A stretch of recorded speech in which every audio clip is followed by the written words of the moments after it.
friend, how are you? My name is Bijen Pandey. I want to tell you something.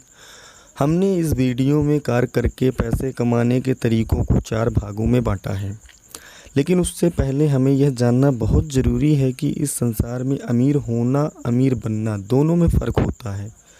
अमीर होने के लिए या तो हमें किसी रिच परिवार में जन्म लेना होगा, या फिर कोई गड़ा हुआ धन मिल जाए, या हमारे पूर्वजों की संपत्ति मिल जाए, हमारी लॉटरी लग जाए, जो पूरी तरह से हर किसी के लिए पॉसिबल नहीं है। लेकिन अब हम बात करते हैं अमीर बनने के लिए। वैसे तो कई तरीके हैं, लेकिन हम यहाँ पर ईमानदारी से रुपए धन कमाने के बारे में बात कर रहे हैं। पर 2 यूनिक तरीके हैं। अगर वीडियो के अंत तक आप बने रहें तो आप समझ जाएंगे कि वह कौन सा तरीका है। तो लेट्स स्टार्ट ए वीडियो। सबसे पहले हम बात करेंगे एम्प्लॉयर, फिर हम जानेंगे सेल्फ एम्प्लॉयर के बारे में, बात करेंगे एक बिजनेसमैन की, और लास्ट अंतिम में बताएंगे एक स्टोरी के माध्यम से इन्वेस्टर के बारे में।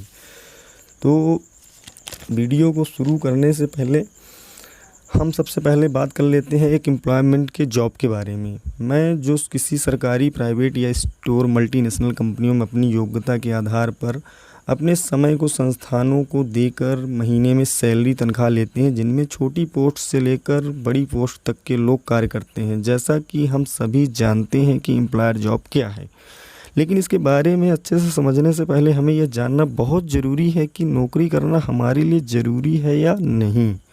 वैसे तो हर व्यक्ति की अपनी एक अलग सोच होती है।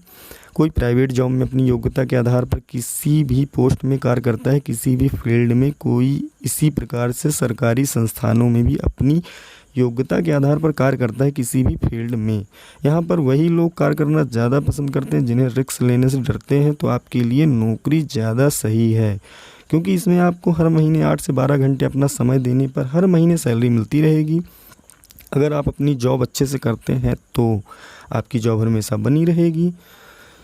तो हम यहाँ पर यह नहीं बोल रहे हैं कि कह रहे हैं कि जॉब करना गलत है, बल्कि जॉब पर पूरी तरह डिपेंड होना ज़रूर गलत है, वो भी आज के समय में। वैसे तो बहुत सारे लोग विदेशों को उदाहरण देते हैं कि ये पॉलिसी, नियम, कानून वहाँ के काम अच्छे हैं। वैसे तो कई देश हैं उदाहरण के लिए, लेकिन मैं भी आपको एक देश जिसका नाम ऑस्ट्रेलिया, उसका उदाहरण दूंगा वीडियो के अंत में। मैंने ऑस्ट्रेलिया ही क्यों चुना, इसके बारे में अच्छे से जानने से पहले आपको भारत में नौकरी के बारे में अच्छे से जानना होगा।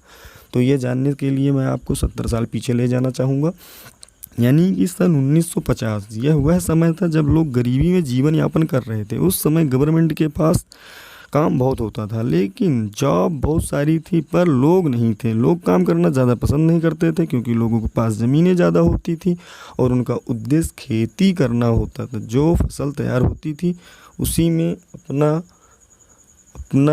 गुजारा कर लेते थे। उस समय काफ़ी लोग अशिक्षित भी हुआ करते थे। आज के ज़माने की तरह लोगों को जागरूक करने के लिए कोई विशेष साधन नहीं होते थे।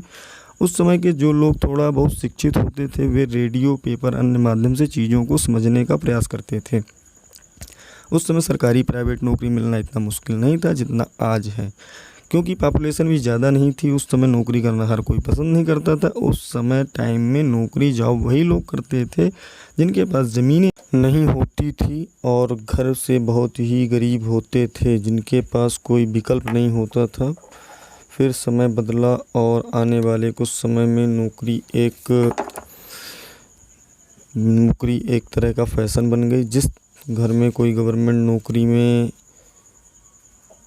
होता था वह रईस माना जाने लगा, समझदार माना जाने लगा। हम यहाँ पर सरकारी गवर्नमेंट नौकरी का विरोध नहीं कर रहे हैं, बल्कि उस समय भी जिनके पास ज़मीनें नहीं थी वह भी नौकरी करना पसंद नहीं करते थे। तो पर जिन्होंने अपने कंफर्ट जोन को छोड़कर बाहर आकर सोचा, वह बहुत आगे निकल गए। कहने का मतलब केवल यही है कि उस समय नौकरी का ट्रेंड चल रहा था, जो उस समय के लिए बहुत ज़रूरी था।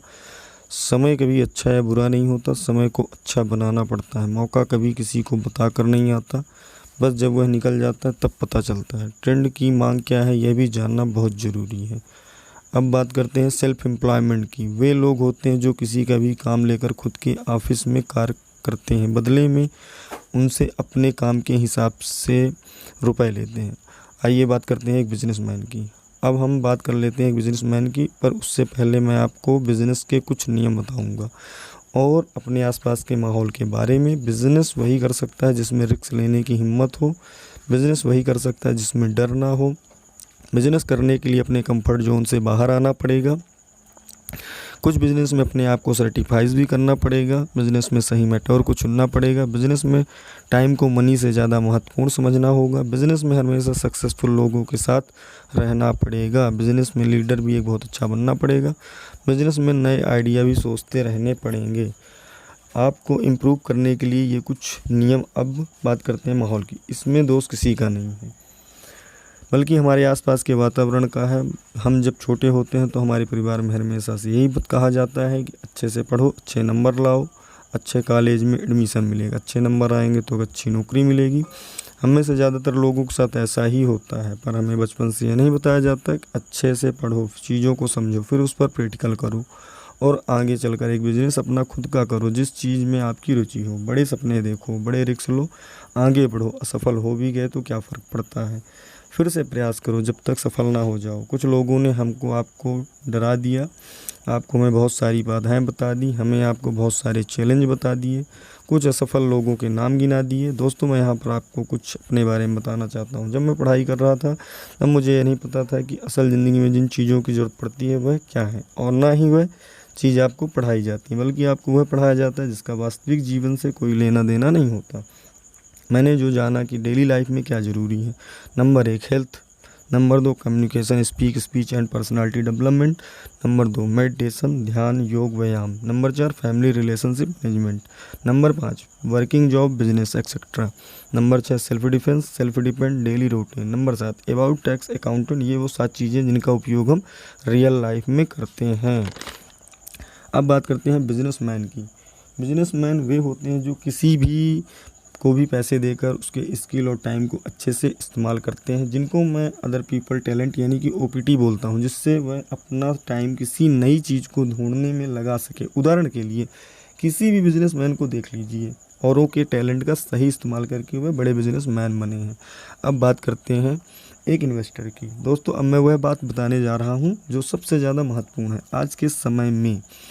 आज तक मैंने 20 बिजनेस से और मनी से संबंधित 20 किताबें पढ़ी हैं। पढ़ने के बाद क्या जाना, और अपना ओपिनियन भी दूंगा कि मैं इस फिलॉसफी पर क्या सोचता हूँ। कि मैंने सबसे पहले जो चीज़ समझी हुआ है कि अमीर लोग इन बातों को बहुत अच्छी तरह से समझते हैं।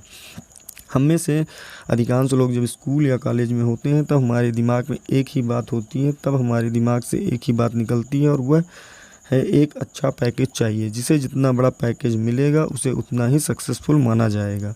जो लोग अमीर लोगों के दिमाग को समझते हैं, इनका फोकस होता है कि मैं अपनी स्किल को बिजनेस में कैसे कन्वर्ट करूं।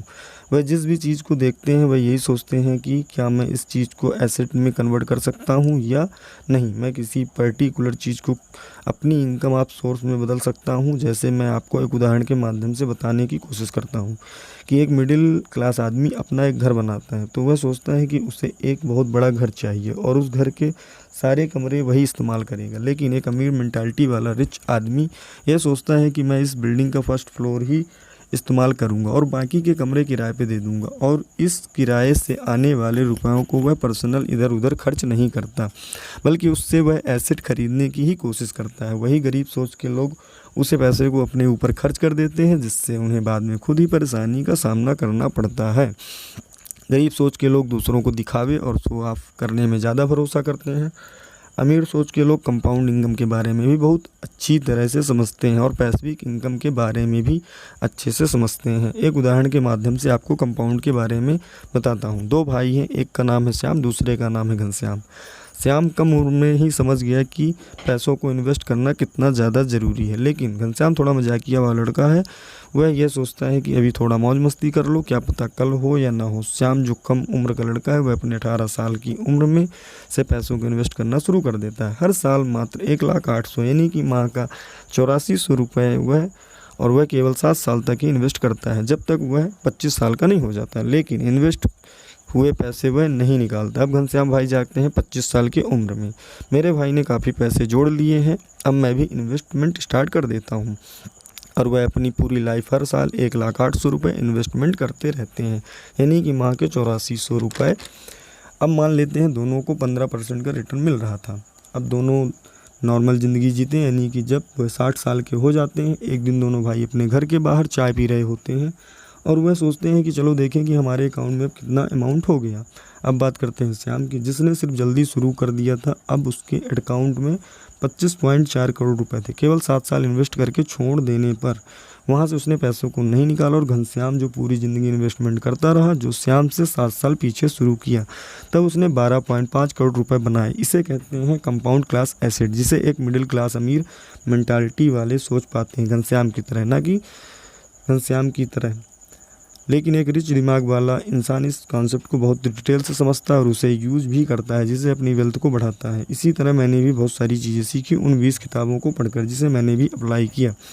अब बात करते हैं उन इन्वेस्टरों की जो लोग पैसों से पैसों को कमाना सीख गए होते हैं, जिन्हें हम इन्वेस्टर कहते हैं। ये वे लोग होते हैं जो बाकी लोगों को अपने पैसे देते हैं और उन लोगों से बहुत सारा रिटर्न ले लेते हैं, जिन्हें स्टॉक्स एंड बॉन्ड्स के बारे में जान लिया होता है। कहने का मतलब ये है कि हमें फाइनेंस से रिलेटेड अगर फ्री होना है तो हमें आपको किसी न किसी तरह अपने आप को एजुकेट करते रहना पड़ेगा। किसी भी फील्ड की अच्छी जानकारी, स्किल जाननी सीखनी होगी।